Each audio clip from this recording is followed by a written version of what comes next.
It's working? Good evening. I'm Marty Scheinman.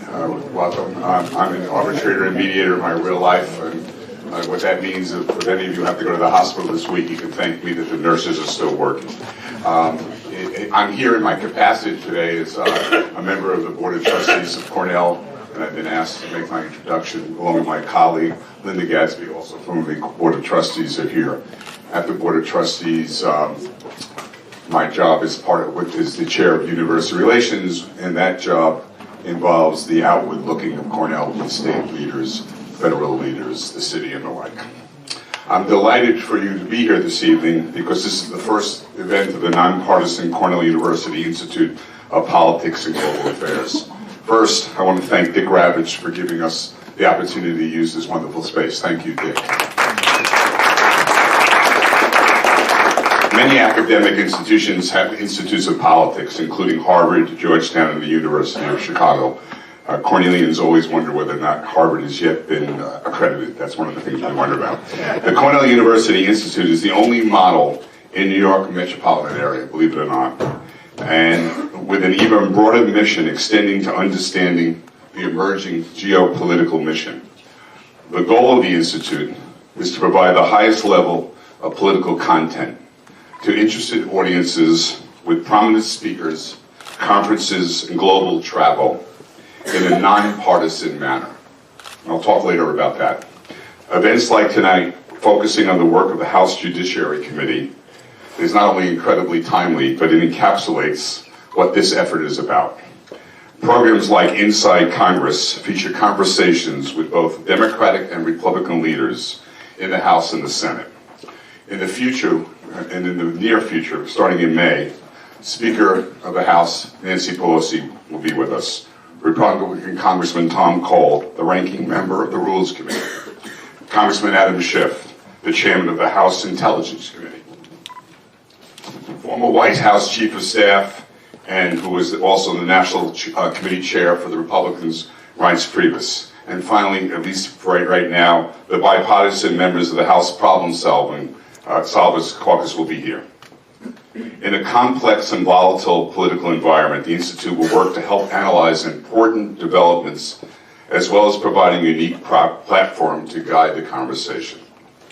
I urge everyone here to become a member of the Institute, to support its work because it is a new shining light for us at Cornell. To have Steve Israel bring this to Cornell was an extraordinary accomplishment for Cornell, and I think an extraordinary accomplishment for this city. Tonight's event, Inside Congress, the Judiciary Committee, why would anybody be interested in that right now, features a distinguished panel. And it's not in alphabetical order, so don't get angry with me about that. Chairman Jerry Nadler represents New York's 10th Congressional District, one of the most dynamic and diverse districts in the country, made up of parts of Manhattan and Brooklyn. In 1992, Representative Nadler was elected to the U.S. Congress. He was re-elected to his 14th full term in 2018. He's the chair of the House Judiciary Committee.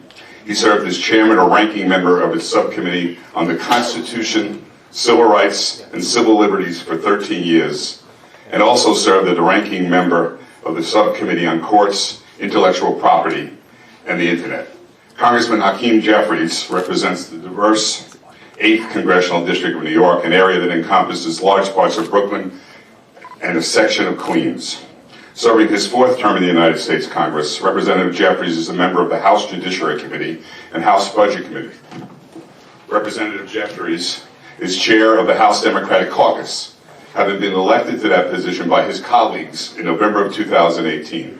In that capacity, he is the 5th highest Democrat in the House of Representatives. More importantly, he's a graduate of NYU Law School, as am I. Congressman Ted Deutch represents Florida's 22nd District, home to communities in northern Broward County and southeast Palm Beach County in sunny Florida. Elected to Congress in 2010, Congressman serves as chairman of the House Ethics Committee, a senior member of the House Judiciary Committee, and on the House Foreign Affairs Committee, where he serves as chairman of the Middle East, North Africa, and International Terrorism Subcommittee. Congresswoman Val Demings represents Florida's 10th Congressional District, which is in Central Florida. The Congresswoman is a lifelong public service who broke numerous glass ceilings and made history in 2007 when she was appointed to serve as Orlando's first female chief of police. Elected to Congress in 2016, Demings serves on the House Judiciary Committee, is vice chair of the Judiciary Committee Subcommittee on Crime, Terrorism, and Homeland Security, the U.S. House Permanent Select Committee on Intelligence, and the U.S. House Committee on Homeland Security.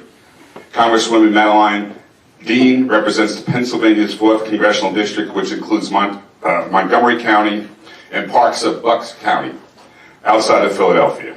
Elected to Congress in 2018, she serves on the House Judiciary Committee,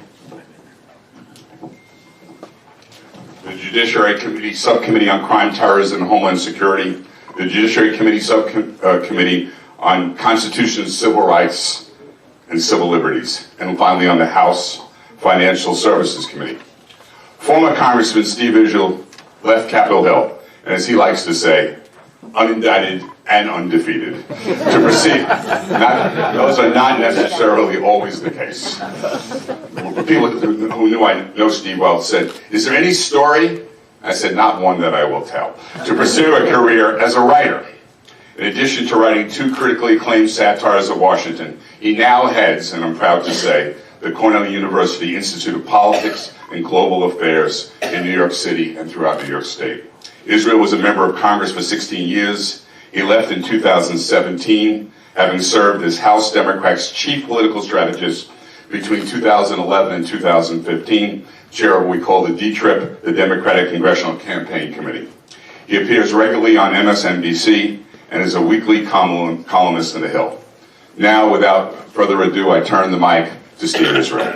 Thank you all very much. Thank you. How about a big hand for Marty Steinman? Marty, you should know, was the inspiration behind the creation of the Cornell University Institute of Politics and Global Affairs, and we're very grateful to him. I also want to acknowledge, in particular, my dear and wonderful friend, Dick Ravitch. Give Dick Ravitch a big hand. Nobody has made more of an influence on New York State government and politics and finance than Dick Ravitch. He is he built this place, and he is our host for this evening. Dick, thank you for everything. New York State Assemblyman Steve Stern is with us. Thank you for being here, Assemblyman. Former Congressman George Hochbrucker is with us as well. I want to acknowledge our media sponsors. We're joined by John Lenz, editor at City and State. John, thank you for being one of our questioners. I see Tom Allen, the publisher, is still with us. Thank you for being here. And you all should know that this program is being simulcast to Cornell's Ithaca campus. So it's not just this group, but a bunch of students, wonderful students and faculty in Ithaca right now are watching us. It may actually be warmer in Ithaca than it is here at Waterside Plaza. I'm so pleased to be with my former colleagues and for them to be here now. I will tell you, if you see a little bit of some phone calls happening on stage and a little bit of activity, there is some late-breaking news, and I'll leave it to my colleagues to decide how much detail they want to go into. But this is the whole purpose of this institute, to be topical and to catch waves. And there is something going on right now. More will happen tomorrow. And so my colleagues are literally in real time responding to some of those developments, and will continue to respond over the next 15 minutes. Of course, Jerry and Hakeem, we all know the chairman of the caucus, the chairman of the Judiciary Committee. They are New Yorkers. Congresswoman Dean represents, as Marty told you, Pennsylvania. I'm angry at her right now because her Philadelphia Phillies have been routing my New York Mets. The only thing I'm truly partisan about is the Mets. And the thing you should know about Congressman Deutch and Congresswoman Demings is that my congressional district on Long Island was actually their congressional district every winter. Like half my district would pick up and leave. I would go down to visit in Val's district and visit in Ted's district. I could have had town meetings in your district. My constituents there than were here. Also want to acknowledge, finally, a stellar member of Cornell's alumni community, Zach Layton, who is the chairperson of the Institute's Next Generation Alumni Council. Give everybody a big hand for their participation. We have 55 minutes, and we're going to proceed briskly. So let's jump right into it. I thought it would be useful if each of our speakers and panelists would just take about 2 minutes to share their background, just basic information that you should know about them. So, Mr. Chairman, let's begin with you. 2 minutes. What should everybody here know about you that they may not already know? Well, thank you very much. That they may not already know. I've got a lot of publicity recently. They probably know a fair amount. I was born in Brooklyn, lived there, and in Stuyvesant Town, a few blocks from here, until my parents bought a farm in New Jersey. Lived on the farm in New Jersey, a chicken farm, for about 8 years.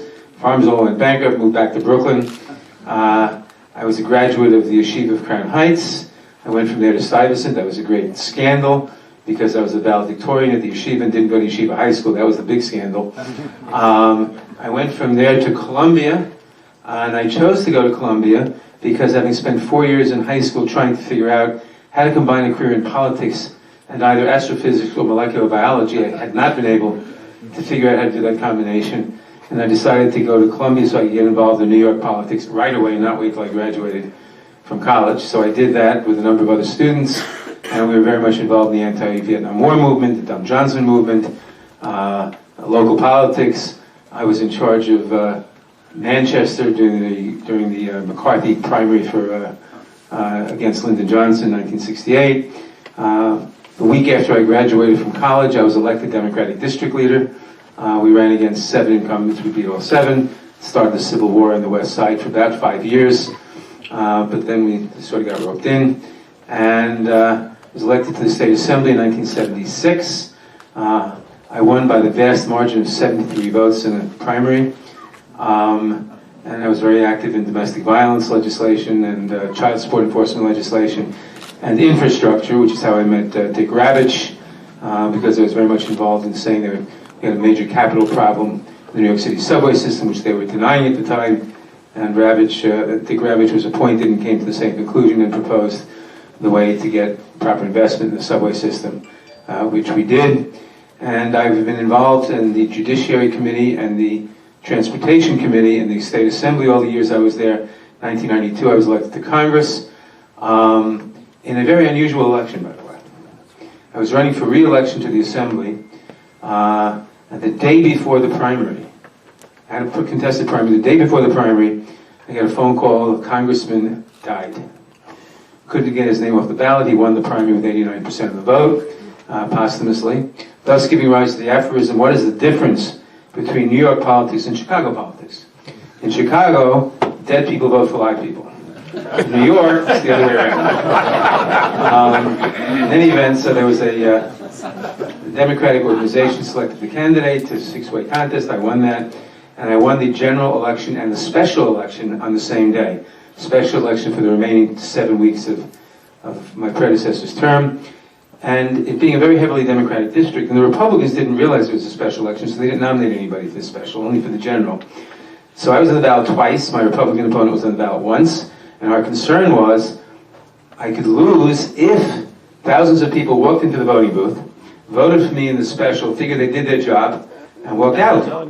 So we put out literature all over the district saying, big headline, you always wanted to vote twice. Now you can.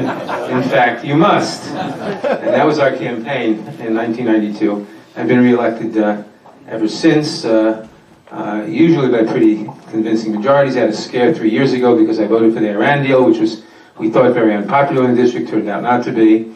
And I've concentrated on infrastructure on the Transportation Committee and on the Judiciary Committee ever since, and I've been very, I think, consistent. My prime and original interest in politics, starting from the time I was about 12 years old, was civil liberties and due process. How I got involved in that at 12 years old is another story, but that's been my basic passions in politics, plus infrastructure. And now is a very interesting time. It's a very fraught time, and I think that our prime goal now, besides defeating Trump for re-election, because we've got to get somebody else. We've never seen anything like this. It's the biggest threat to democratic institutions and democratic norms since the Civil War, as far as I'm concerned. But we have to vindicate the rule of law. We have to not let this country forget about democratic norms and due process and let the president get away with abuses of power. And that's our job on the Judiciary Committee. And we will endeavor to do it. Well, thank you so very much. Good evening, everybody. It is a joy for me to be here from Florida. I represent Orlando, everything in West Orlando. I'm serving my second term in Congress, and I'm delighted to be here with someone that I did not serve with, but he recruited me. Steve Israel recruited me to run for Congress, although I did not have the pleasure of serving with him. I'm honored to serve on the Committee on Intelligence, Judiciary, and Homeland Security. I spent 27 years at the Orlando Police Department and had the honor of working my way up through the ranks. I served in every rank to become Orlando's 36th Chief of Police, the first woman to serve in that position. I must say, thank you. I must say, I never thought that my training as a law enforcement officer would help me out so much in Congress as it is right now, but in this Congress, my training as a law enforcement officer comes in handy every day. I want to really just echo some of the words from our chairman. Look, I've taken 4 oaths now. 2 of them I took as a law enforcement officer, and I've taken 2 as a member of the House of Representatives. Different positions, but each oath said that I will support, protect, and defend the Constitution of the United States against all enemies. Foreign, we readily understand that part, but and domestic. And the work that we're doing right now through the Judiciary Committee and on Homeland Security is exactly that. We are here to protect the rule of law, to uphold and defend the Constitution. As a 27-year law enforcement officer, no one is above the law. And while we are in challenging times in the 116th Congress, I'm actually honored that I can use my talent, skills, and abilities, whatever they are, to really protect our nation, not just for now, but to protect it for future generations. Who we are as a democracy matters. And having good men and women in place also matters. We have to protect it. And so I'm honored to be here tonight to talk to you about what we are doing right now. And I'm telling you, the breaking news, it's breaking right before our very eyes. But I'm honored to be here tonight to share with you, and I'm honored to serve with the colleagues here on this stage as well. Thank you.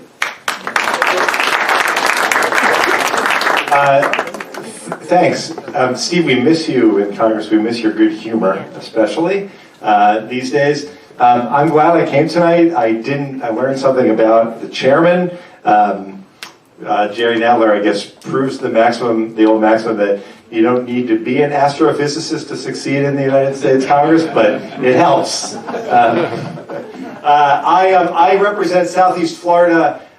Steve, you're exactly right about the district. It's always, I always love speaking in New York because the fact of the matter is that a good number of you are going to be my constituents one day anyway, and you might as well get to know me now instead of waiting until then. I served in the state senate before coming to Congress. I took on the tobacco companies. We beat them. We raised the price of cigarettes the price of cigarettes, generated $1 billion a year for cancer research, and reduced the teen smoking rate. I took on the mullahs in Iran. Florida, not really a place known for foreign policy, Tallahassee that is, and we became the first state to get our pension money out of the companies who were helping Iran develop nuclear weapons. And I came to Congress in a special election 9 years ago and continued that work. I'm now chairman of the Middle East and North Africa Subcommittee, where I continue to focus on Iran, the U.S.-Israel relationship, and everything happening in the region.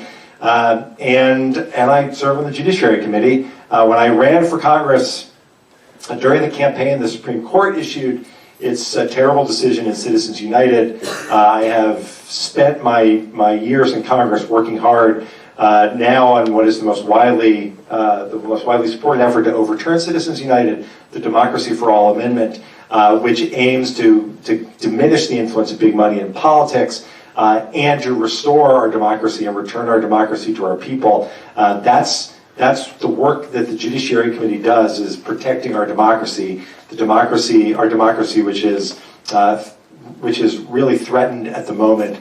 The reason the timing of this get-together is so important is because the issues that we're dealing with, the report that's going to come out tomorrow, it reminds us that what we have and what we enjoy and the democracy in our country is very fragile, and it is our duty on this committee to work hard every day to protect it. And Steve, thanks for giving us the opportunity to come meet some really good people. Thank you, Steve. It's an honor to be here with all of my wonderful colleagues on the House Judiciary Committee.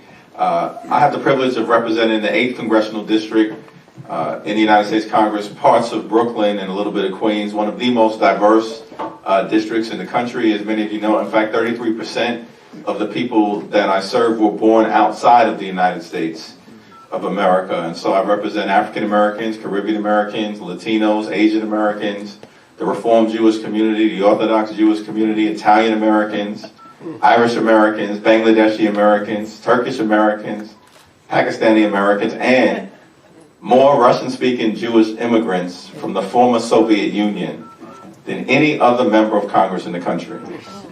I mean, Hakeem, Jeffries, who knew? Only in America. But I recognize as a result of that experience, of course, our diversity is a strength. It's not a weakness. You know, we are a gorgeous mosaic of people from across the world. And in many ways, the House Democratic Caucus authentically represents that now more than ever. The most diverse legislative caucus in either the House, the Senate, Democrat, Republican, in the history of the Republic, and that's a phenomenal thing. My first responsibility as chair of the House Democratic Caucus was to place the name of Nancy Pelosi in nomination on January 3rd.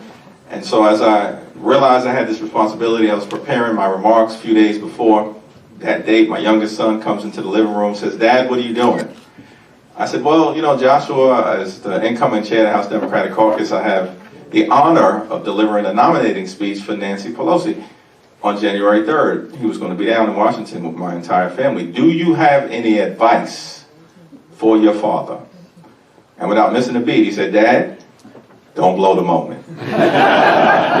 And I just want to say, we all recognize under the tremendous leadership of Jerry Nadler that our democracy is under assault, that we have a constitutional responsibility to serve as a check and balance on an out-of-control executive branch on behalf of all that we hold dear, our values, our institutions, our democratic republic, and we are not going to blow the moment.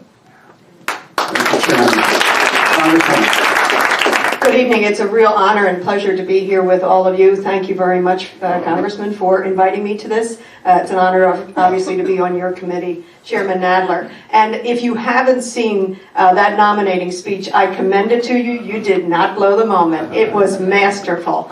Got the whole place really revved up. My name's Madeleine Dean. I'm a brand new member of Congress. I have an honor of being in this 116th incoming class, the most diverse Congress in our history. The most women in our history. If you saw our class portrait, I was baffled to just look up and down the bleachers at the beautiful, I believe it was a portrait of America, the beautiful diversity of that Congress.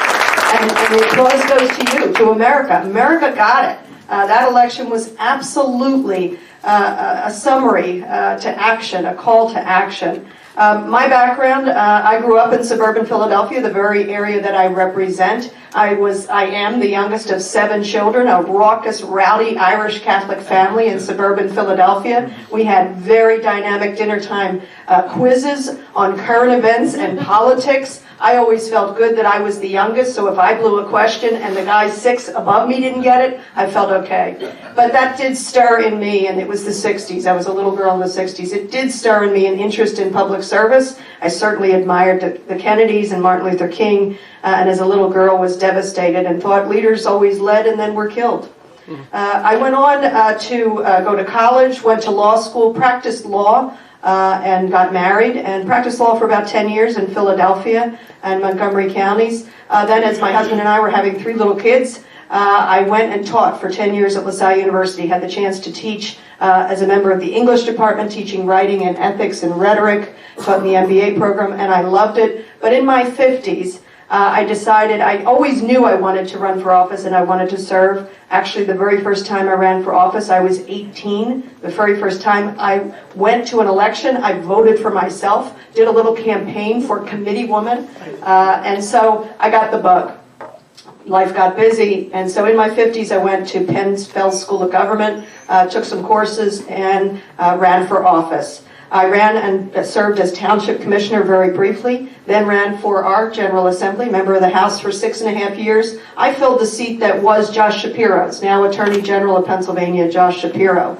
Served for 6.5 years, but I will say that after 2016 and that devastating election, and being a Democrat deeply in the minority in the Pennsylvania House for 6 years, being utterly frustrated, I felt an urgency to do something more and to serve. And so in Pennsylvania, when the new maps dropped, I have a fair district. The Supreme Court of Pennsylvania in January of last year drew new lines, so I had the chance to run and to serve. And I wound up running against the congressman who introduced me to my husband when I was 18 and he was 19, Joe Hoffel. Do you remember Joe Hoffel?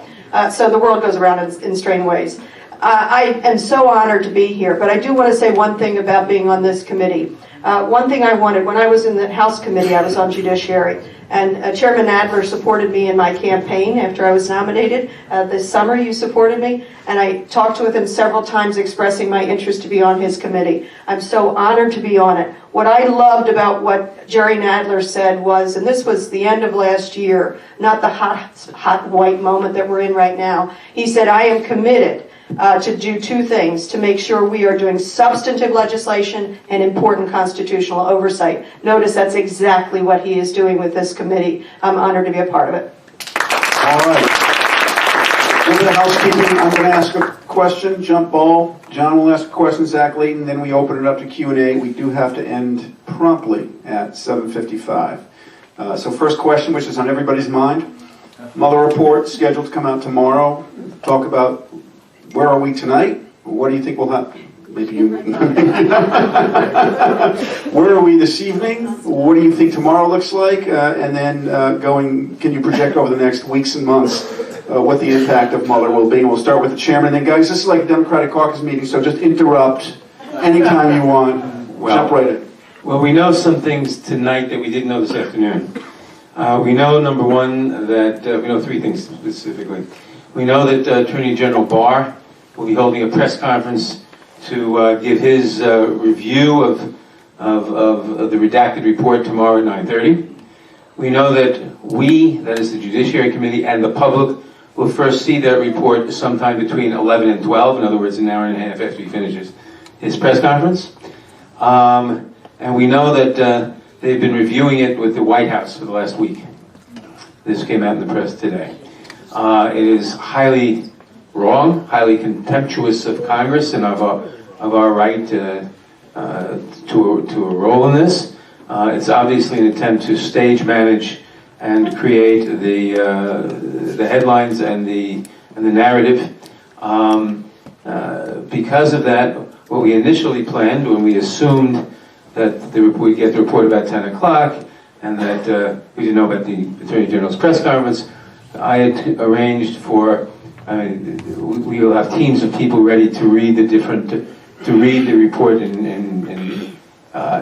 by section tomorrow as fast as we get it. And I assumed we'd have enough information so we could have a conference call of the Democratic members of the Judiciary Committee at 2 o'clock. We'd hold a press conference at 4 o'clock. Given what we now know, we're holding the press conference tonight here at 8 o'clock, which is why we have to finish here at 7:55 promptly. And we'll be doing it on the basis of very partial information, essentially what I just told you.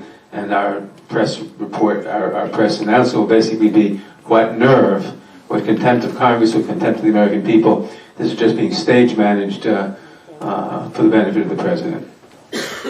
What else, members? Yep. Well, and I'll just add this. You know, I came to Congress, as I've already said to you, as a former law enforcement officer. And I'm a Democratic member. I love being a Democratic member. But I solely realized, based on my previous experience, that the way you get things done, it doesn't really matter what side of the aisle you're on. We need to come together to get things done. Being someone who has been a part of the Department of Justice, I am just so disappointed in the behavior of our Attorney General, because he has an awesome responsibility as the Attorney General, the responsibility that has been put in his hands, the responsibility that has been entrusted in him. And he's running around acting like he's either the spokesperson for the White House or the attorney for the president. It is very, very disappointing. But I'm so, as many of my colleagues have already said, this committee has been very focused, very strategic, and very methodical as it pertains to the special counsel's investigation.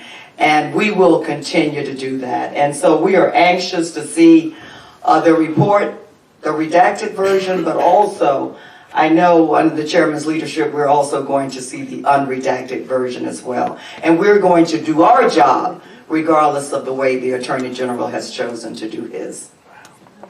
I was going to just jump in and say, we've been disappointed all along. We're trying to do things in a very methodical, process-driven way, not to prejudice the outcome, to actually get to the facts and the evidence, because we believe the American people have a right to know, not just for this administration, but for future administrations.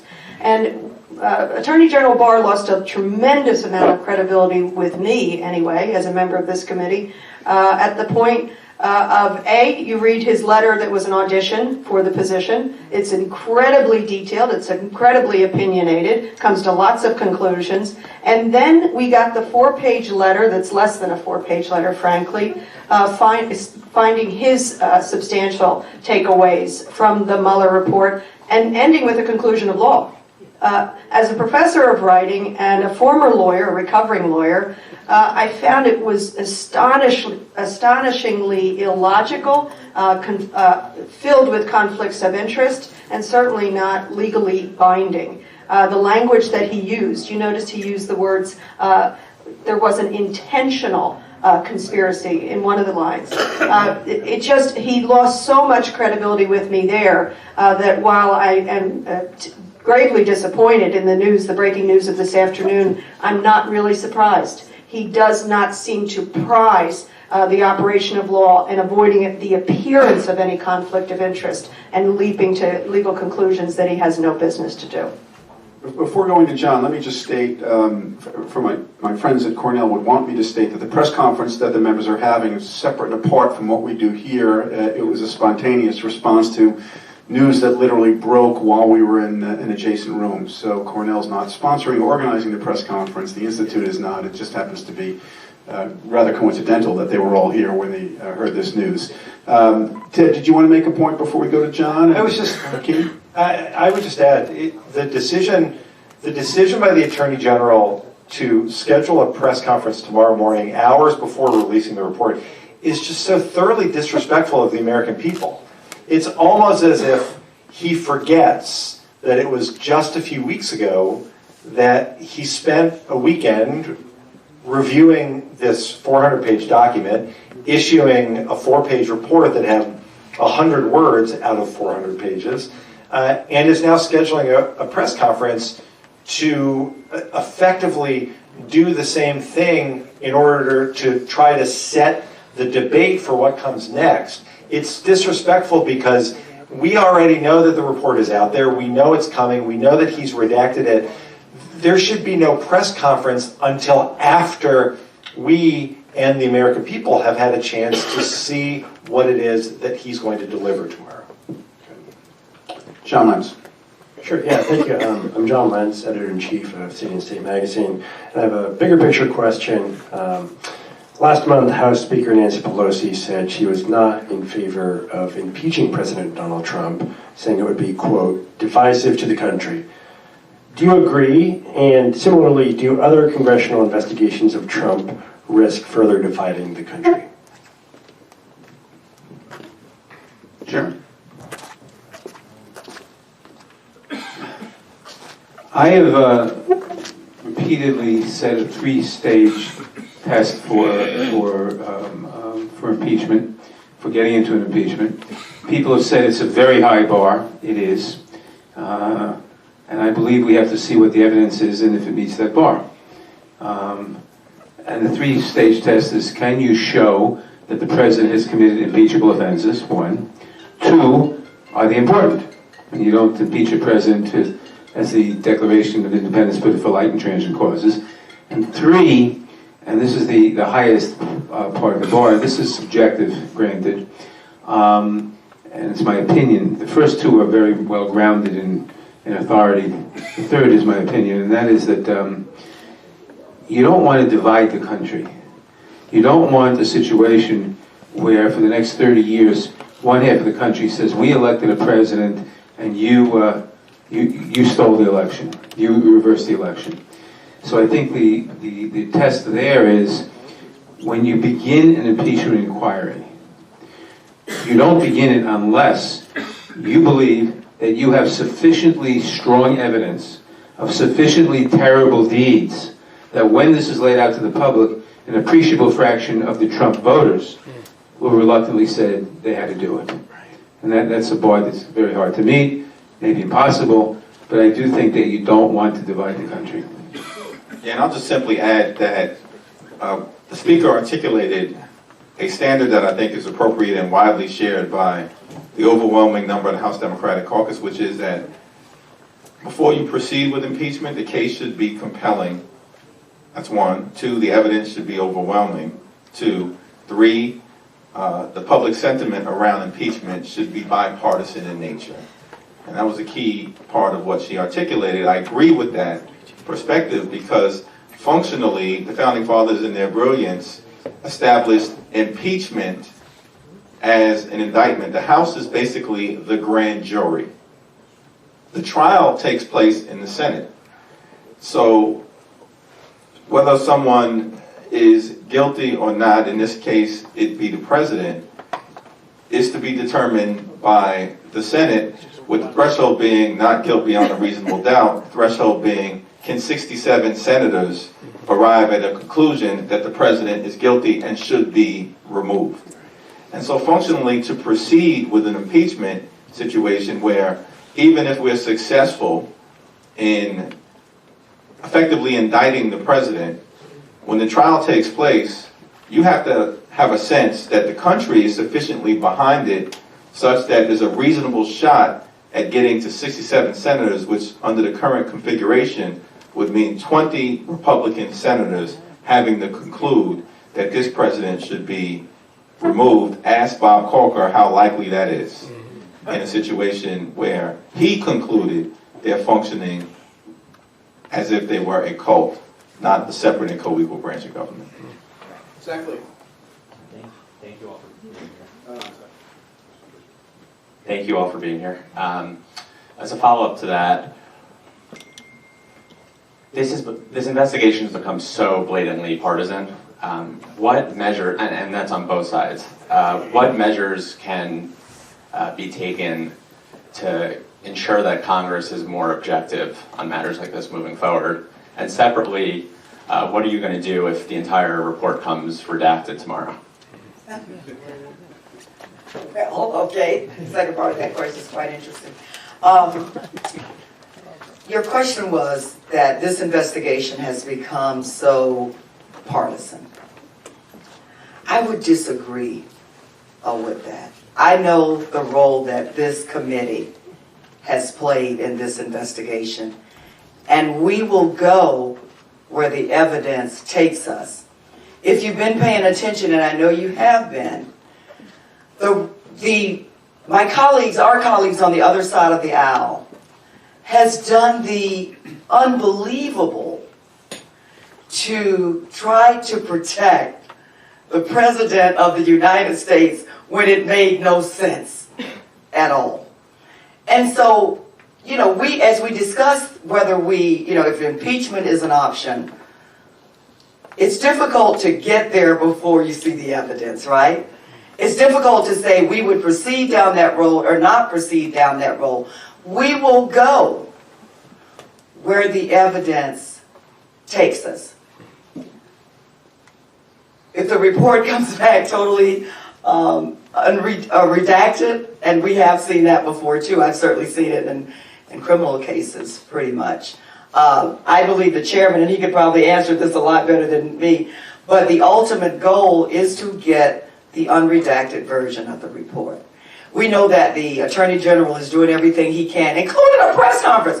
How many Attorney Generals do you ever see that want to hold a press conference? They just quietly do their job. So the ultimate goal is to get the unredacted version, regardless of what we get tomorrow. Well, let me just say very quickly, we have to see the unredacted version, and we have to see the underlying evidence. Unless we are very greatly surprised tomorrow and find out that it's 95% not redacted, which I don't expect to be the case, we will certainly file a subpoena probably Monday. I just wanted to say in response to both of these questions, I would challenge the premise of your question, but it does maybe feel like those kinds of times, that everything is just partisan. But take a look at this committee and the actions of this committee. The very fact that we have said we're not leaping to impeachment, we believe in process, we believe in doing this by the operation of law and the constitutional operation of our committees. If we were just partisan hacks, we'd be saying, you're right, let's go for impeachment. So I would say watch the behaviors of these oversight committees throughout Congress, now in the majority's hands, the Democrats, and recognize that we're trying to do this in the most balanced, evidence-based ways.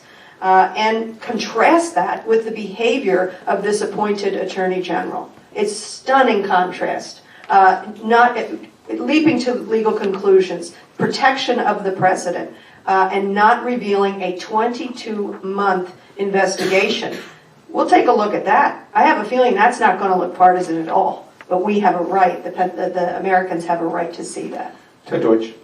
Just really quickly, first of all, remember the origin of this investigation.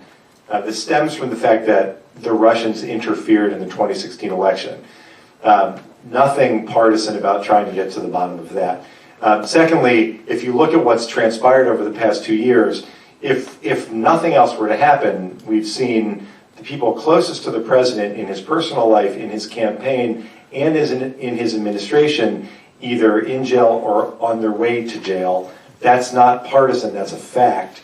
And trying to ensure that no one is above the law is not a partisan effort. It ought to be a shared goal of the entire committee. Unfortunately, it looks to most of us like that's not the goal that everyone on the committee has. All right, we're going to have questions from both sides of the aisle. I ask that you ask your question very, very briefly, concisely, so we can get as many as possible. Yes, ma'am. There's a microphone right here. Will there be, do you think, enough evidence to impeach Barr? And also, what is the big deal about a subpoena for Mueller? Well, I don't think that there will be enough evidence. Well, I should take that back. Probably there won't be enough evidence to impeach Barr, and that's not the point anyway. That would be a diversion. What was your second question? About Mueller. Can you subpoena Mueller? Well, Mueller will be asked to testify without doubt. I don't know that we'll need to subpoena him. If we have to, we will. Yes. There you go. Yep. Hi, everyone. I was reading today about the redacted report that both what's his name, William Barr, as well as members of Miller's team were working together to create the redacted report. So my question is, you guys are really concerned that the redacted report won't tell the full story. Does it make you feel better knowing that Miller's team is working with William Barr to make a redacted report? No. Very briefly, no, because we don't know who on the Mueller team was doing it, or to what extent, and to what extent they controlled the result. Thank you. All right, let's come back to this side. Yeah, sir. So moving a bit further. Oh, sure. We all recall that we abolished the independent counsel law because nobody in Congress, nobody in either party really liked it. But looking a little bit beyond the current investigation, what do you folks think about reinstating the independent counsel law? I think we went too far in letting the independent counsel law expire. The Democrats were very much opposed to it because Starr really took terrible advantage of it. The Republicans didn't like it because of, I forget who the special counsel was in the Iran-Contra thing. But we went too far because you need some sort of a statutory framework so that if there are terrible deeds by the president or by the administration, and there's a conflict of interest by the Attorney General or the Department of Justice in investigating that, you have a fair investigation that cannot be shut down by the president or his agents. And after this is all over, we're going to have to take a new look at that. Let's come on over to this side. Yep. This is a different topic, but between Nixon, Iran-Contra perpetrators, Cheney, those responsible for the financial crisis, Jeffrey Epstein, there's a very long list of wealthy, powerful people who have not been held accountable in any meaningful way. And there are 2.3 million people in prison, mostly poor, black, and brown. The rule of law didn't really get diminished by Trump, in my view. It was never there in the first place. What will you do when the Democrats take power again to change that?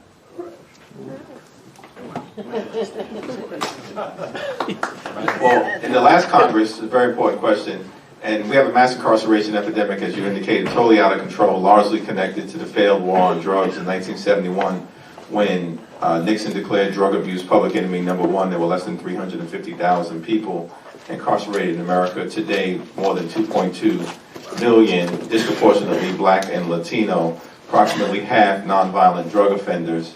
And so we have this over-criminalization phenomenon. We took a meaningful first step last Congress in passing the First Step Act that included both prison reform, sentencing reform, helping currently incarcerated individuals successfully transition back into society, modifying the draconian 3 strikes you're out law, retroactively applying the crack cocaine, powder cocaine disparity fix, and a whole host of other things. But we called it a first step because, in our view, you can't wave a legislative magic wand and eradicate almost 50 years of a mass incarceration epidemic that was out of control. And under Jerry Nadler's leadership with Val and Ted and Madeleine and others, we're going to continue moving forward. Let me just add to that I think I'm the only person here who was in Congress in 1994 when we passed the 94 Crime Act, which really led to a lot of the mass incarceration. I'm very proud of the fact I voted against it, but there weren't too many others. But we are going to have to take some rather drastic steps. We're probably going to pass, I shouldn't say probably, almost definitely going to pass in the House, maybe in the Senate too, this year, a bill to repeal all federal restrictions on marijuana, to expunge the records of people convicted for sale or use of marijuana, to release from prison anybody in prison for that reason, and to use some of the revenues from taxing marijuana for special aid to particularly impacted communities, which means minority communities. Now, the bulk of that is on the state level. We can't do that, but I think a lot of the states will follow our example. And the rich, powerful people? I'm sorry, I just want to make sure we can get as many as possible. Yes, ma'am. Yes. During the Watergate era, there was also a concern about impeaching Nixon. And what happened after John Dean came forward and the tapes came out, public opinion switched, and the majority of people favored impeachment. Do you think that's a possibility if the Mueller report is ultimately exposed and that there are people all of a sudden realize that this is a person who should not be president of this country? Do you think the Republicans will switch? Let me say the following. If you remember the Nixon impeachment, when there was plenty of evidence, the House Judiciary Committee voted for impeachment. I think 6 Republicans voted for impeachment, I think 13 voted against. Within a week, the Supreme Court ordered the tapes revealed. The smoking gun tape came out. The smoking gun tape showed that Nixon had instructed Haldeman and Ehrlichman to get the CIA to tell the FBI to lay off the investigation by lying to them about national security. And that was a clear obstruction of justice. Within a day or two after that, all 13 Republicans who had voted no said, gee, if I'd known this, I would have voted yes. And within the week, Nixon was out. But that was because there was an absolute smoking gun. If that tape had not come out, I don't think Nixon would have been impeached, or would have been removed. It's very difficult to envision the Mueller report, whatever's in it, and we can't say this definitely because we don't know what's in it, being sufficient. There have to be probably a lot more evidence before you get to that situation where a lot of Republicans would agree. Raise your hand if you have a question. All right. I see 2 hands up. These will be the 2 final questions. Can I say one thing while we please take out here, just because it responds to both questions? There is this sense that this is all a part of people are just taking sides here based on their party, and the reason that it's so important for everyone to see the Mueller report is the same reason that people continue to ask the question today about what does equal justice under law mean, and the same. So many of the people who voted for the president understand that the system has to work for them, and they look at examples where they feel like it didn't. And if we don't know what's in the Mueller report, but the reason it's so important to see it is because if it reads like something that points out that here's one more person who's getting away with something, that's when the tide starts to turn. We don't know, but that's why it's so important for everyone to see it. So my question is about the unredacted Mueller report. We know that you all want to see it. We all want you to see it. Is this a gray area, or is the law on our side? Will this end up being litigated in the courts? And what would, whoever it is that represents the other side, what would they argue?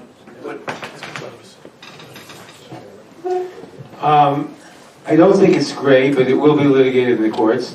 There's nothing that's clearer than the right of the chairman of the Ways and Means Committee to request the president's tax or anybody's tax returns, and it says the IRS shall submit them, shall supply them. Nonetheless, it's going to be litigated, maybe all the way to the Supreme Court.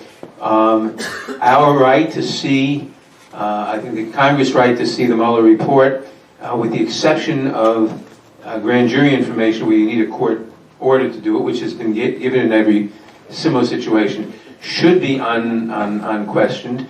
The best precedent is the Nixon case. You can imagine nothing more privileged than those tapes, because those tapes were the president personally speaking to and being advised by his closest advisors, and the Supreme Court ruled 8-0 that they had to be, that the public interest in what was going on outweighed the privacy interest there. So I think there's no question legally. Newt Gingrich said recently that if this was litigated to the Supreme Court, we would then find out whether the Kavanaugh fight was worth it. Meaning, do we have a conservative court or a partisan court? My fear is that this litigation could go on for quite a while. While it's going on, we still have to keep making the point that nobody's above the law. The law must be enforced. You can't countenance obstruction of justice or abuses of power. And while we're doing that, at the same time, we have to be doing what Madeleine referenced before, doing a whole legislative program on health care, on antitrust, on drug prices, on the economy, you name it. Because ultimately people care about that more, but the survival of democracy in this country is also at stake. So you got to do both. Final question. Thank you all for talking about the rule of law, which is under attack at the singular moment. My question has to do with Barr. Are you going to bring him back because he testified under oath about not providing information to the White House, and on the whole issue of what's clear collusion? Two of my members are saying yes. I'm not so sure. I want to hear Mueller much more. I want to hear Mueller much more than I want to hear Barr, and I want to hear from some of the people on Mueller's staff who are so angry and frustrated at what Barr is doing that they're leaking to the New York Times and the Washington Post after 22 months of absolutely no thing. I think we'll get a lot more information from them. Barr, he said he hadn't advised the White House. He might very well say, oh, but that was then, this is now. We will hear Barr probably May 2nd, but I think that's much less important than Mueller and some of the people on Mueller's team. Ladies and gentlemen, I just want to make a final point before we end the program and the members convene their separate press conference. First, it doesn't matter which side of the aisle you're on. I would suggest to you that it's very refreshing to know that we have the depth of intellect and commitment to law that we saw this evening. So please thank these members for the work that they did. Secondly, the purpose of the Cornell Institute of Politics and Global Affairs is to expose you to a conversation that you would otherwise not participate in. You are eyewitnesses to late-breaking news. So don't look at me, turn around. Turn around, look what's happening in the back of the room. You're eyewitnesses. This panel, these members, shared with you information before most of the rest of the country got it. And whether you are, again, doesn't matter what your partisan philosophies may be, what your ideology may be, this is why the Cornell Institute exists, to stay on top of issues and provide you with discourse that you wouldn't ordinarily have.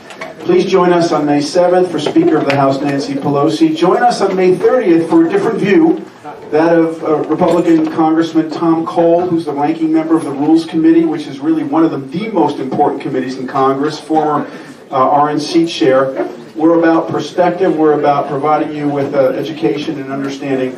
And please, again, thank my former colleagues for the incredible work they're doing. Thank you.